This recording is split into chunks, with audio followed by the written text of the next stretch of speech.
Hi friends, welcome to Shree Tamil இல்லம். நார்மலாக நாங்கள் ப்ரோக்கோலி ஸ்டீம் பண்ணி தான் கூடுதலாக சாப்பிட்றது.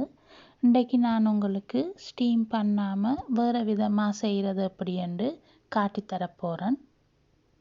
லோ கேப் கீட்டோ மாதிரி டயட் செய்கிற ஆக்களுக்கும் இது நல்ல ஒரு சாப்பாடு, குயிக்காகவும் செய்து கொள்ளலாம். இனி நாங்கள் பார்ப்போம் எப்படி இந்த ரெசிபி செய்கிறதுண்டு. முதலில் ப்ரோக்கோலியை பெரிய துண்டுகளாக வெட்டி உப்பு தண்ணியில் போட்டு கொஞ்ச நேரம் வச்சுட்டு நல்லா தண்ணியிலால் கழுவி எடுத்துக்கொள்ளுங்க. பின்பு நான் காட்டுற மாதிரி துண்டுகளாக வெட்டி கொள்ளணும்.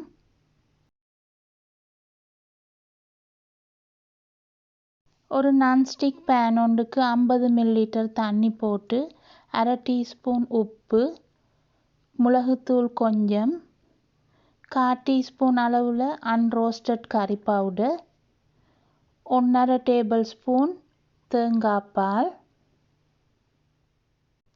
உங்களுக்கு விரும்பினா இதுக்கு மஞ்சள் தூள் கொஞ்சமும் சேர்த்து கொள்ளலாம். போட்டு எல்லாத்தையும் நல்லா மிக்ஸ் பண்ணி போட்டுட்டு வெட்டி கொண்ட ப்ரோக்கோலியை இதுக்குள்ளே போட்டு நல்லா மிக்ஸ் பண்ணி கொள்ளணும்.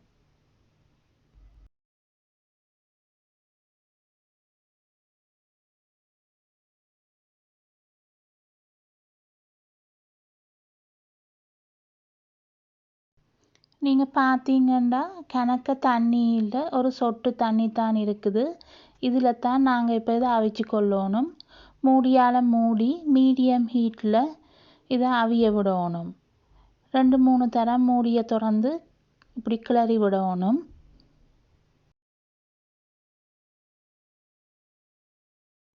ஒரு 5 நிமிஷம் கிட்ட வெந்தா பிறகு ப்ரோக்கோலியை இப்படி கையால் அமர்த்தி பாருங்கள்.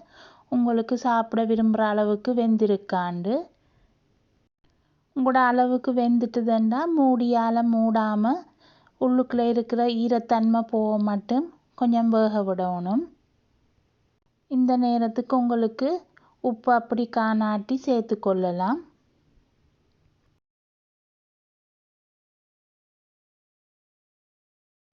இப்போ பார்த்தீங்கன்னா தண்ணி எல்லாம் நல்லா வற்றிட்டுது. இனி அடுப்பை நிப்பாட்டிட்டு ஒரு சிறிதளவு பட்டர் சேர்த்து கொள்ளுறேன். உங்களுக்கு விருப்பமெண்டா கிரேட் பண்ண சீஸும் மேலால் ஸ்ப்ரிங்கிள் பண்ணி கொள்ளலாம். நாங்கள் நார்மலாக ப்ரோக்கோலியை ஸ்டீம் பண்ணி எடுத்தோம்னா ப்ரோக்கோலி உள்ளுக்கெல்லாம் நல்லா உப்பு அதுகளெல்லாம் பட்டிருக்காது. ஆனால் இந்த மாதிரி செய்யக்க ப்ரோக்கோலி சாப்பிடக்க எல்லா துண்டுலேயும் நல்ல ஒரு டேஸ்ட் இருக்கும்.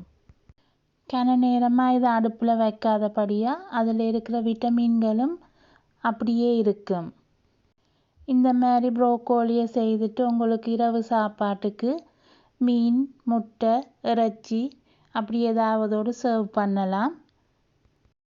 இந்த மாதிரி நீங்களும் வீட்டை ட்ரை பண்ணி பார்த்தீங்கன்னா எப்படி இருந்தேன்னு கீழே கமெண்ட்ஸ் பண்ணுங்கள்.